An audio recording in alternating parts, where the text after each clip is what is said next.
What if the people who were supposed to love you the most were the ones who convinced you that you didn't belong? The words still echo in Ava's mind like a haunting melody she never chose to learn. You were never wanted.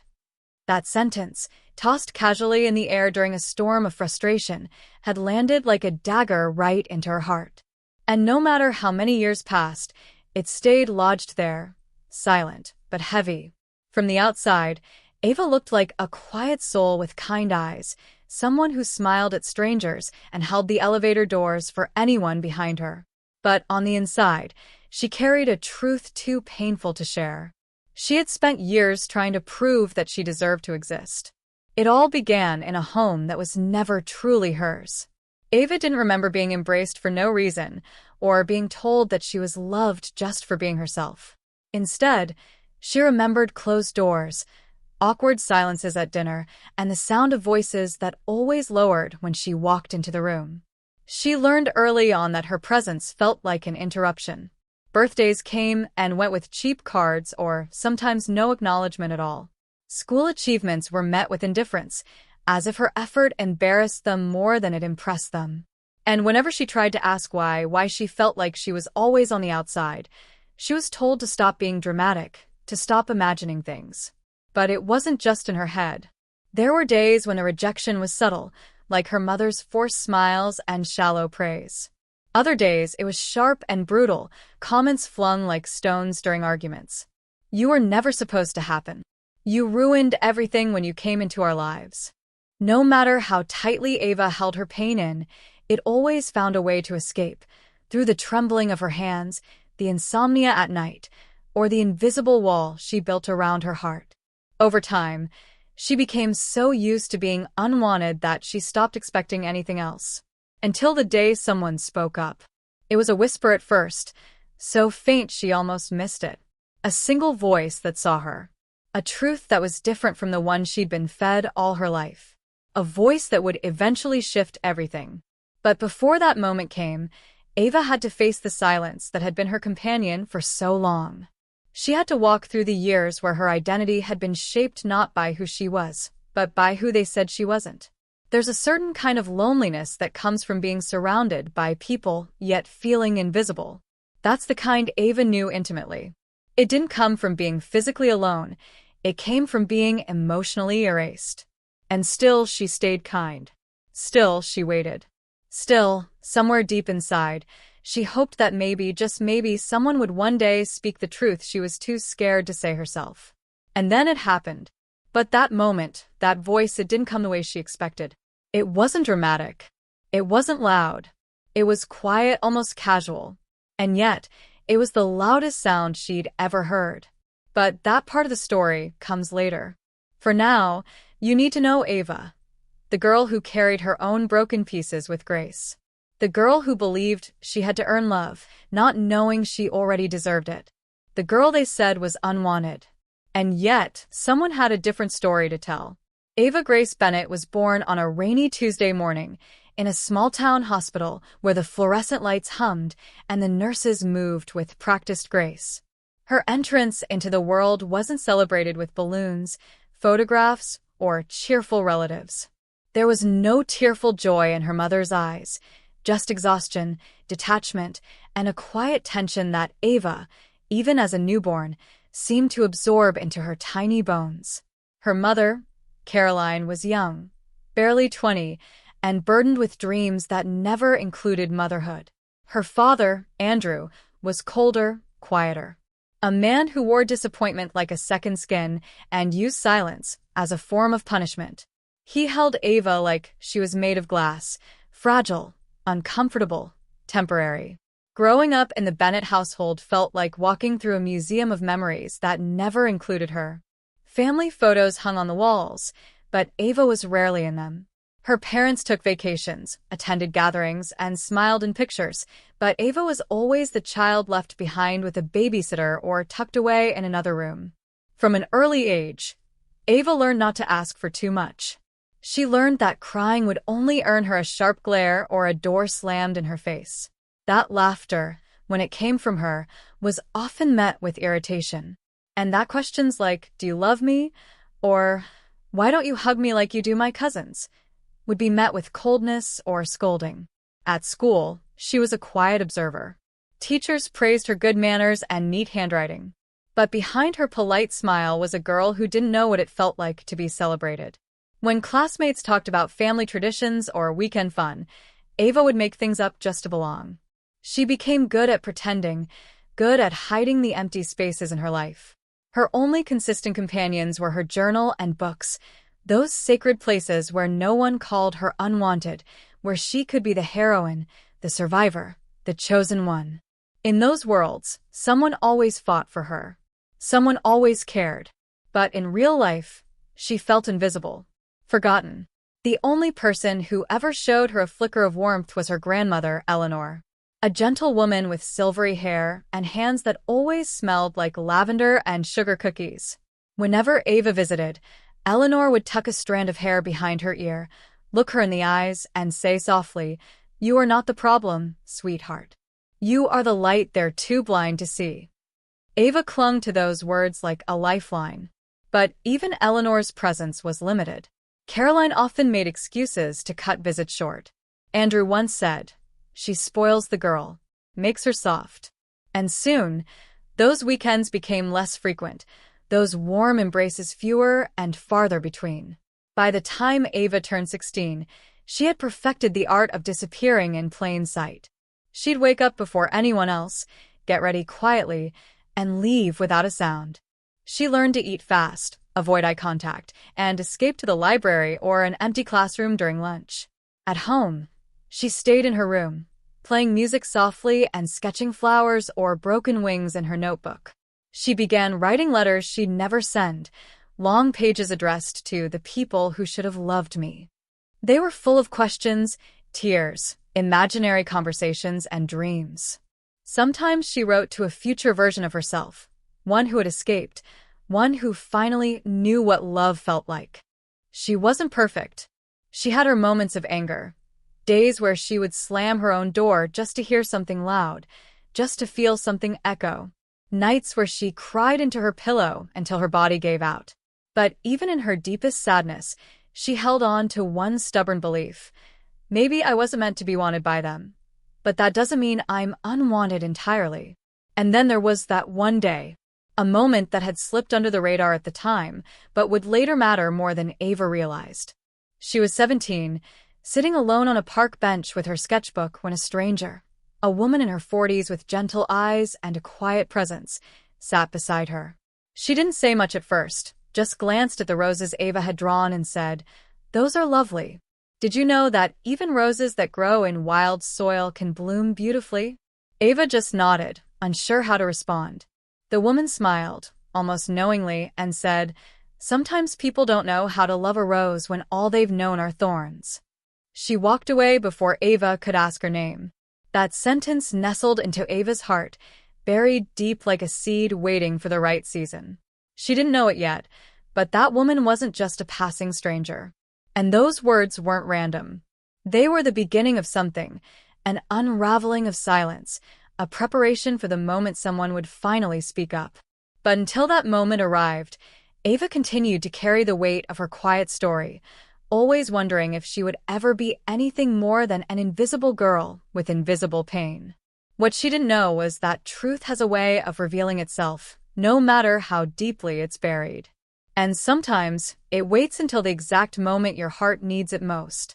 Ava's 18th birthday came and went like any other day, quiet, hollow, uncelebrated. No candles, no cards, no warmth. Just the same cold stares and conversations that didn't include her. She had learned by now not to expect anything, but deep inside, a small piece of her still hoped for change. Maybe this year, they would remember. Maybe this year, someone would show up and tell her she mattered. They didn't. What made it worse was how they pretended nothing was wrong. Her mother sat on the couch, scrolling through her phone, while her father muttered about bills. No one mentioned the date. No one looked at her. Ava stood in the hallway, her hand still on the doorknob after walking in from school, her backpack sagging on her shoulders. For a second, she considered saying something, just one word. But she didn't. That night, she cried silently, lying in bed in a room that felt more like a storage closet than a sanctuary. The walls were bare except for one shelf, where she kept her journals lined up like little versions of herself, all too full of things she couldn't say out loud. Her hands trembled as she opened her newest journal and wrote only one line. "They still don't see me." A week later, the real conflict began. Ava had been invited to present one of her paintings at a small art exhibit hosted by a local community center. Her art teacher, Mrs. Blake, had pulled her aside after class and said, "You have a gift, Ava. It's time people saw it." The piece she chose was deeply personal, a girl surrounded by faceless figures, standing in a sea of gray with a red thread wrapped around her chest, pulling her forward. She called it "Still Here." To Ava, it symbolized resilience, the fact that she had endured despite feeling invisible for so long. But when she brought it home to prepare it for the event, her parents' reaction stung more than she expected.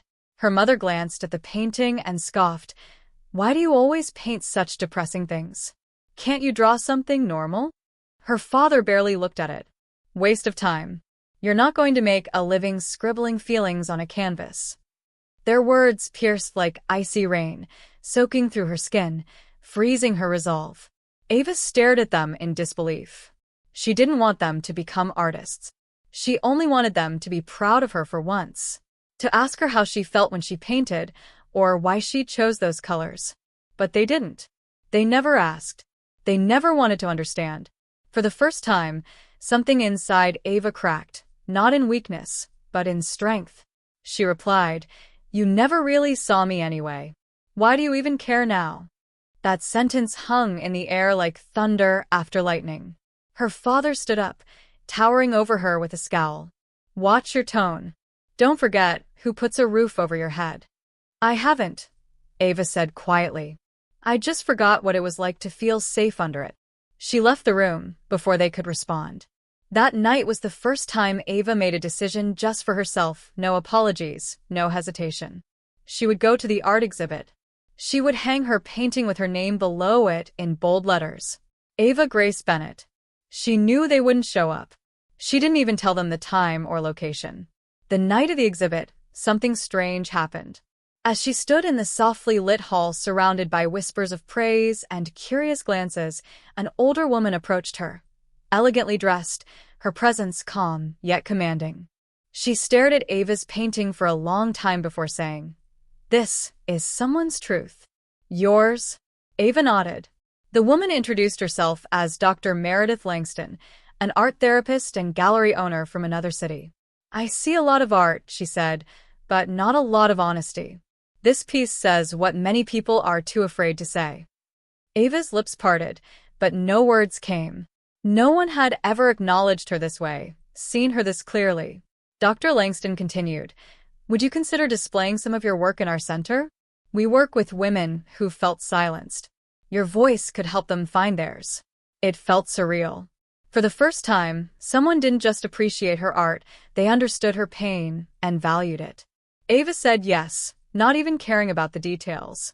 But life doesn't let you soar without some turbulence. 2 days after the exhibit, Caroline found one of Ava's journals. It wasn't just any journal, it was the one where Ava had poured her unfiltered thoughts. The entries were raw, emotional, honest. She had written about being unwanted, invisible, and broken by the very people meant to protect her. It was never meant to be read by anyone. Caroline confronted her in the kitchen, journal in hand, her voice sharp. "So, this is what you think of us? That we're monsters? That we never loved you?" Ava's breath caught in her throat. "You had no right to read that." "Oh, I had every right," her mother snapped. "I feed you, clothe you. And this is the thanks I get." Ava felt her hands tremble again, the same way they used to when she was younger, but this time, she didn't fold. She looked Caroline in the eye and said, "Feeding someone isn't love. Controlling someone isn't love. I never wrote those words to hurt you. I wrote them because it was the only place I was allowed to tell the truth." The tension escalated into days of silent treatment, passive-aggressive remarks, and veiled threats about taking away her phone, her art supplies, even her college applications. Ava didn't fight every battle. Some she simply stepped around, conserving her energy. But inside, she knew she had reached a point of no return. She couldn't shrink back into the girl who tiptoed through life. Something had awakened, and it wasn't going to sleep again. The final push came unexpectedly. Her father came home one night, angrier than usual. He threw a folded letter onto the table. "Found this in your room." It was the acceptance letter from Dr. Langston's center, inviting Ava to speak at an upcoming exhibit and lead a small workshop. "I told you this art stuff was nonsense," he growled. "You're not going." Ava stood, her heart pounding. "I'm 18. You don't get to decide anymore." He moved closer, his voice low and threatening. "As long as you live in this house, you'll follow our rules." Ava swallowed hard. "Then maybe it's time I find a new place to live." Silence. Shock. Then a mocking laugh. "You think someone like you can survive on your own?" he said. "You've always been weak." That was the last straw. "No," Ava said, stepping back. "I'm not weak. I just spent years pretending to be small so you wouldn't feel threatened by me." And with that, she walked away, not just from the argument but from the old version of herself. She knew the road ahead wouldn't be easy. But she also knew that a storm was better than silence if it finally cleared the air. What she didn't know was that someone unexpected had overheard everything. And they were about to speak up in a way that would change everything Ava believed about herself and about the people who had tried to break her. The morning after the confrontation, Ava packed quietly. She didn't own much: some clothes, her sketchbooks, a few novels, and the journals that had become her silent lifeline. She wrapped her paints and brushes with care, placing them into a worn tote bag she had carried since middle school. Her heart was steady, her breathing calm. She wasn't running away, she was walking toward herself. She had called Eleanor the night before. Her grandmother didn't ask many questions. She just said, "Come home, Ava. I've been waiting for this moment for a long time." As Ava zipped her suitcase, she heard footsteps in the hallway. The door creaked open. It was her mother, standing with folded arms, lips thin and pale. "You're really leaving?" Caroline asked, her voice flat but tight. Ava turned to face her. "I have to." Her mother didn't yell. She didn't cry. She just looked at her daughter like she was a stranger in her own house. "And what are you going to do out there?" Huh. "Life's not kind to girls like you." Ava tilted her head. "Girls like me? What does that mean?" Her mother sighed. "Girls who think the world owes them something just because they feel things deeply." Ava's eyes didn't waver. "I don't think the world owes me anything. I just know I deserve better than being treated like a mistake." The silence between them stretched, thick and bitter. And then Caroline said something Ava never expected. "I never wanted children. I tried to tell your father, but he thought you'd fix things." The words hung in the air like acid. Ava swallowed the burn. "You didn't have to say it. I already knew." And just like that, the last piece of illusion shattered. She walked past her mother and out the front door. The sky was pale, the wind soft, as if the universe had exhaled with her. For the first time, Ava didn't look back. Eleanor's home was a world away from everything Ava had known. The moment she stepped into the small, lavender-scented cottage, she felt something loosen inside her. There were photos on the walls, of Ava as a toddler, a child, a teen, all taken secretly by Eleanor during their stolen moments together. They had been saved, preserved, treasured. "You were always loved," Eleanor whispered, wrapping her arms around Ava. It was the first time Ava allowed herself to fully cry, not from pain but from release. Over the next few weeks, Ava began rebuilding. Not just her daily routines, but herself. She helped Eleanor in the garden, repainted an old art studio in the back of the house, and began preparing for the workshop at Dr. Langston's center. She was no longer hiding her journals. She was turning their pages into lessons. But the story wasn't finished yet. One afternoon, as Ava was preparing sketches in her studio, there was a knock at the front door. Eleanor answered it, her brows lifting in surprise. "Ava," she called softly, "there's someone here to see you." When Ava stepped out, she froze. It was Emily, a girl from Ava's old school, someone she barely knew, someone who had always seemed confident and surrounded by friends. Emily looked nervous, holding a worn envelope in her hand. Hi. I hope this isn't weird. I got your info from Mrs. Blake. She said you were staying here. Ava nodded, cautious. What's going on? Emily swallowed hard. I came to apologize and to tell you something. She stepped inside, her eyes wide as she took in the warmth of the cottage. They sat across from each other at the kitchen table. I read your article, Emily said. The one in the community center's newsletter. About feeling invisible. I knew it was you. I don't think you used your name, but I knew. And she paused, trembling slightly. I used to laugh when people gossiped about you. Not because I believed them, but because I was afraid they'd turn on me next if I didn't join in. Ava's breath hitched. She hadn't known people had gossiped. She'd always assumed they'd just ignore her. Emily looked ashamed. I should have said something back then. I should have stood up for you. But I didn't. And I'm sorry. I don't expect forgiveness. But I wanted to finally speak up. Because you weren't unwanted. You were different. And different scared us. Ava felt something shift inside. A piece of the puzzle falling into place, not in anger, but in understanding. Thank you for telling me, Ava said softly. Emily nodded and placed the envelope on the table. It's a letter. For your parents. From me. I don't care what they think of me, but I want them to know what they couldn't see. After she left, Ava opened the envelope and read the handwritten letter. To Mr. and Mrs. Bennett. You don't know me well, but I went to school with Ava. You may not have noticed how she carried herself, how hard she tried to disappear, how quiet she became. But I saw her. We all did. And we saw your absence too. I don't write this to blame you, but to wake you up. Ava is extraordinary. She is light in a world that taught her to hide. She made art that silenced rooms. She carried herself with grace while carrying wounds most of us couldn't survive. You didn't just ignore her, you underestimated her. But you should know, she's becoming someone the world is starting to notice. And it's not too late if you choose to see her now. Emily. Ava didn't cry. She simply folded the letter and placed it in her sketchbook, next to the original drawing of Still Here. That weekend, she attended the exhibit at the Women's Center. Her workshop was full. Survivors. Artists. Teen girls who hadn't spoken in months.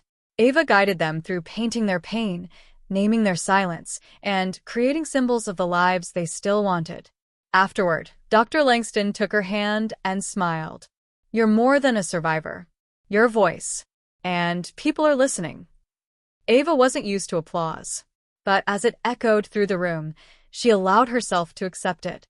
That night, she received a voicemail. It was from her father.